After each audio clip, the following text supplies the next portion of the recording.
Eu vim da China traumatizado.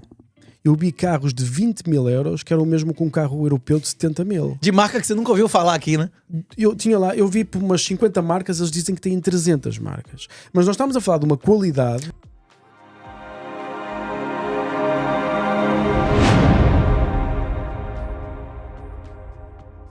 A China promoveu um dumping mundial nos últimos 20 anos. Sem dúvida. Por que metade do crescimento do mundo foi um país só durante 20 anos? Eles fizeram o que o Japão fez década de 60, 70 e 90. Yes. E pelo mesmo motivo que o Japão nunca mais cresceu de verdade anos seguidos depois de 98. E hoje, em termos reais, tem menos riqueza do que tinha em 1998. Sim. Acho que nos próximos 20, 30 anos a China nunca mais vai crescer em termos reais. Mas eu também acho, olho para o Japão e digo assim, eles já têm um nível de vida tão elevado, como é que podem crescer mais? Também sempre achei essa cena, não é? Ou seja, quer dizer, os americanos têm um nível de vida e uma capacidade de consumo mais elevada, não é? A Califórnia tem mais riqueza que o Japão. Exatamente. E tem muito menos população e um monte de mendigo na rua, não é isso? É. Oh, não. Ou seja, onde existe mais recurso e mais capacidade de poder de compra é na América, indiscutivelmente. Ou seja, nós podemos olhar para os números, mas nota-se que aqui as coisas, ganha-se muito dinheiro para o preço das coisas, não é? Esse diferencial. E mesmo a carga tributária é muito mais baixa que quase todos os países do planeta Terra, não é? E tem a questão que você mencionou do dilema de Triffin. Como o mundo inteiro quer investir aqui, a moeda daqui fica artificialmente forte. E os ativos estão todos aqui.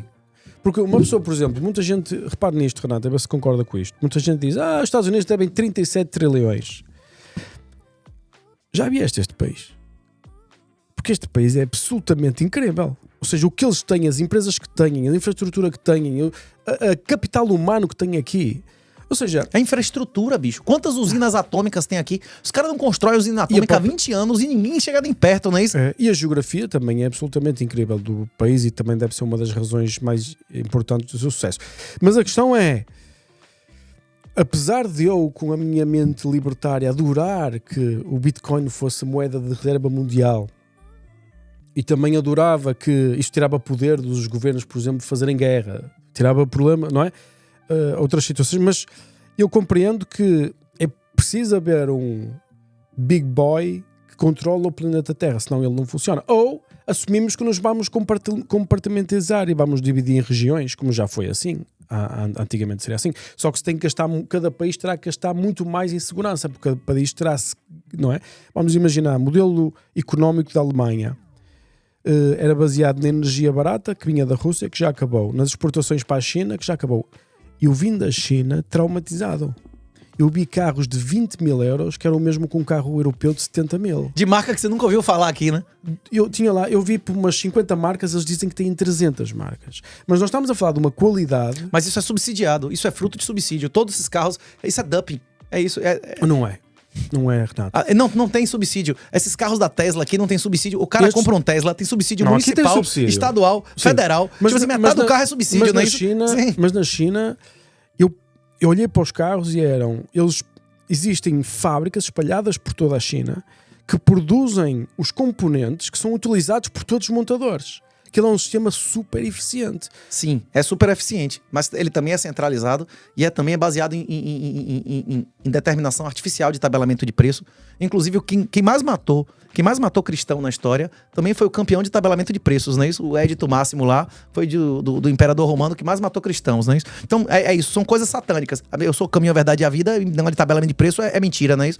A Fiat... Por acaso é mentira. A Fiat... Como? É mentira, sim, senhor. A Fiat... O preço tem que ser livre, senão não é verdadeiro. É isso. Tem dois canais, inclusive, que se quem estiver assistindo aí puder dar uma olhada, Chris Chappell, tem America Uncovered Inside Essential e China Insights. Eles mostram detalhadamente como essas indústrias, é guanxi, é peixada, é baseado em subsídio. Não, mas é baseado em subsídio para a exportação. Eu estou a falar para o mercado interno. Ou seja, a exportação pesadamente... É subsidiada. Ou seja, já há muitos anos que a China diz exportas, eu devolvo-te dinheiro por trás. E o trem de alta velocidade lá, você acha que algum dia vai dar lucro? Nunca. Então, as obras lá de infraestrutura que os caras fizeram, porra, elefantes brancos, os caras fizeram pirâmides, né? Mas é incrível e funciona. Sim, funciona, mas vai ter um custo e eles vão ter que pagar esse custo eternamente. E eles já são um país com a idade média maior do que o do Brasil, maior do que os Estados Unidos. Sim. E vão começar a envelhecer como o Japão envelheceu. Mais rápido, inclusive, que a fecundidade lá ainda é mais baixa que a do Japão, não é isso? Renato, sim. Eu também acredito na sua... Eu já percebi qual é a sua visão da China, eu também partilho. E por isso é que eu vou lá todos os Eu anos. nunca iria lá. Eu nunca iria lá, porque só que eu já falei já seria o suficiente pra eles botarem no quartinho Olha, ali. Eu já falei isso e não me Sim. aconteceu nada. Você falou que tinha, como é que chama? Feira de órgãos em Xinjiang? Não, isso tinha não. 5 milhões de pessoas no campo de concentração de Xinjiang, não é isso? Isso não falei. Eu falei na questão económica. Mas a questão é... Você lembra que na sua infância cabelo valia dinheiro? Não. Pois é, na Bahia se vendia cabelo. Por que nunca não vende mais cabelo? O valor do cabelo nominal caiu dezenas de vezes, porque os caras estão tirando o cabelo dos escravos de Xinjiang no mundo inteiro. Não sei. Pois é, Teria que China estudar. Censored de... Como é que chama? O Chris Chappell lá conta direitinho isso. Mas, por exemplo, eu sei que existe lá uma zona que os ocidentais não podem ir, não é? Sempre houve isso, desde o século XV, XVI, né? Não sei desde quando. Sei que oficialmente eu queria ir a um determinado local passar de jeep e de 4x4 e há ali uma região que não se pode passar, que é a região onde se diz que teoricamente existem essas coisas, não é? Eu ainda não sei porque não investiguei o suficiente. Eu interessei-me mais pelo componente económico da China e essa problemática, você falava, por exemplo, da idade e da motivação.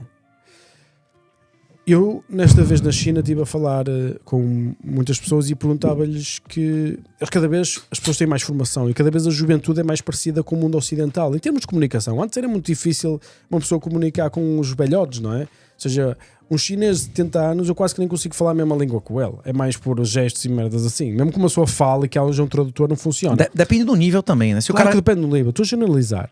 Mas repare nisto. Mas o que eu estou a dizer é, desta vez eu tive a oportunidade, não é? De falar com miúdos de 23, 24 anos que estudaram na Europa e aprendi muitas coisas novas. Aprendi, por exemplo, que se você tiver um ordenado de 1000 euros, a sua reforma vai ser de 300 euros apenas. Que traz muita mais sustentabilidade a um sistema económico de apoio aos reformados. Também aprendi que isso origina, através da motivação, que eles têm que trabalhar muito no princípio da sua vida, porque eles formam-se, as mulheres formam-se a partir dos 55 e os homens a partir dos 60. Que vai mudar, que não vai ser mantido.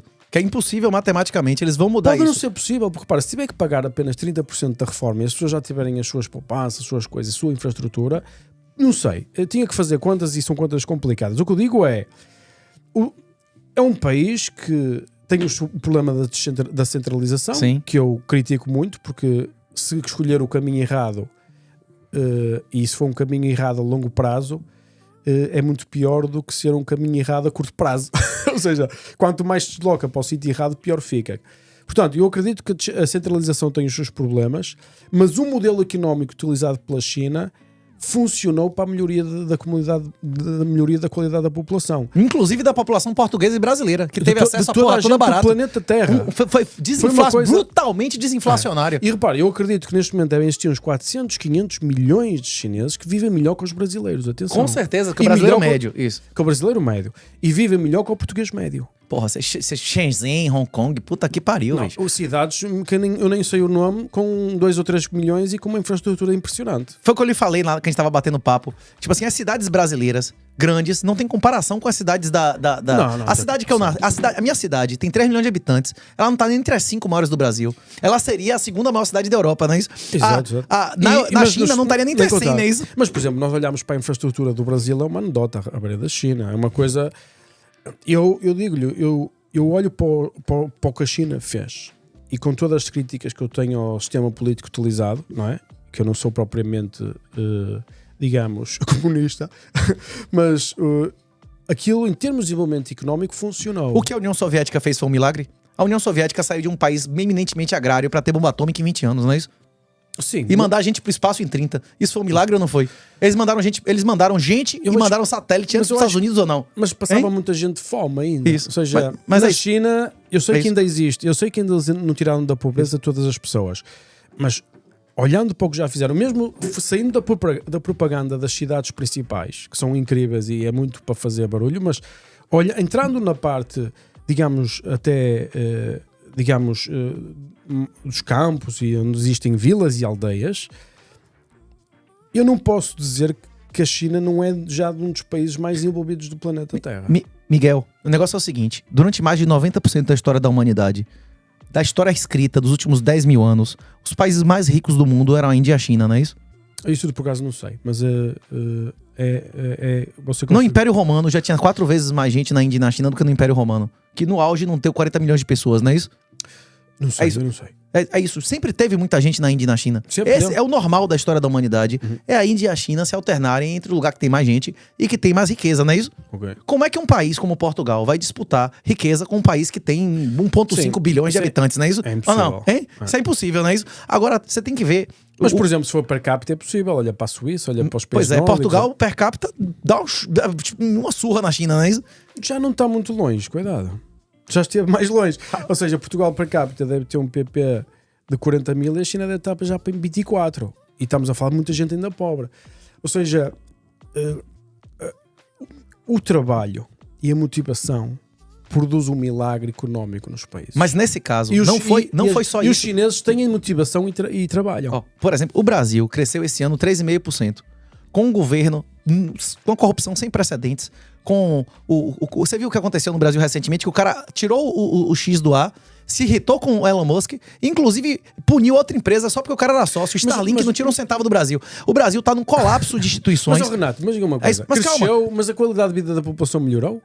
Melhorou porque aumentou o gasto público. Aí, quando aumenta o gasto público, você tem uma melhora de curto Mas está a prazo. sacrificar Você está a sacrificar o longo prazo. futuro. Exato. Isso, o que a China fez foi exatamente isso com a política do filho único. A China, nos últimos 20 anos, Isso. passou por um negócio que eles chamam de dividendo demográfico. Nunca houve na história da China, em 10 mil anos, tantos adultos para tão poucos velhos e jovens. Isso. Isso gera uma explosão de produtividade. Mas eu, por exemplo, nas fábricas que eu visitei, estavam completamente focados na automatização. Ou Abortar seja, a será menina. que eles já não sabem que vai Sim, haver eles vão tentar. Como Certo. o Japão tá tentando robotizar há 30 anos e nem por isso não consegue crescimento nenhum, né? Mas será que não será possível agora? Não sei. Por Eles estão causa, tentando. por O causa Japão, do AI, por causa do. Não é? o Japão também tá tentando. O Japão tá automatizando aí desde que a gente nasceu, mas né? mas não havia tecnologia, não é? Agora já. Isto pode ser uma revolução, não é? Não, eu acredito que eles podem ter ganhos marginais, mas o nível de crescimento que a China teve nos últimos 20 anos não vai ser nem um décimo nos próximos, né? Ok, isso também estamos de acordo. Não é? E o gasto público lá tendência a aumentar exponencial. Mas também, se tivesse o mesmo, em 6 anos dobrava o PIB. Pois ou é. seja, não É isso. também é demais, não é? E uma criança não custa pro Estado 1/20 do que custa um velho, não é isso? Criança não recebe aposentadoria.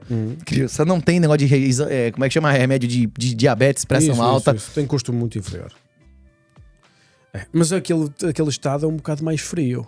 Se calhar não se interessa tanto pelos velhos como, por exemplo, na Europa e no Brasil. Percebe o que eu quero dizer? Rapaz. Ou seja, sei lá como é que aquilo vai ser.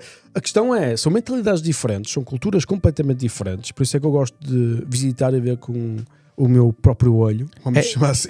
Os chineses, quando eu vim para os Estados Unidos pela primeira vez em 98, não existiam 200 mil brasileiros aqui.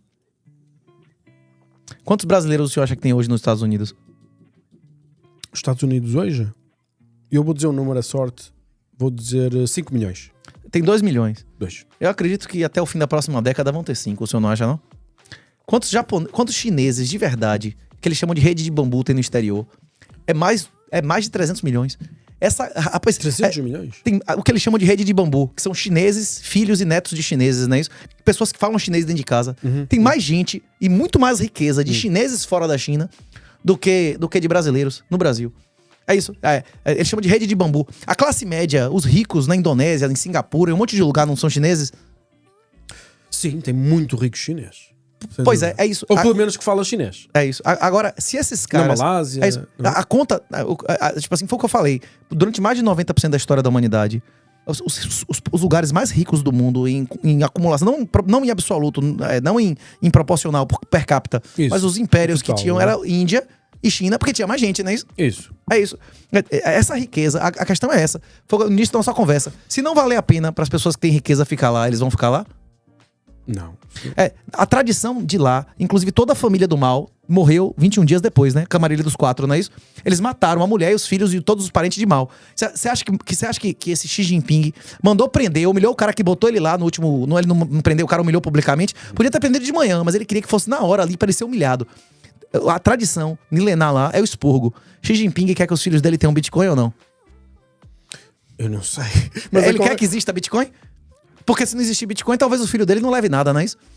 A tradição lá é o expurgo. Ele sabe que um dia ele vai sair do seja, poder a e a família dele que não estiver na China vai ser destruída, não é isso? A sua tese, então, é que até os próprios governantes querem que exista Bitcoin. Com certeza. Quanto mais corruptos e violentos eles forem, mais eles gostam de armas. E a criptografia é uma arma usada em todas as guerras relevantes dos últimos 5 mil anos, não é isso?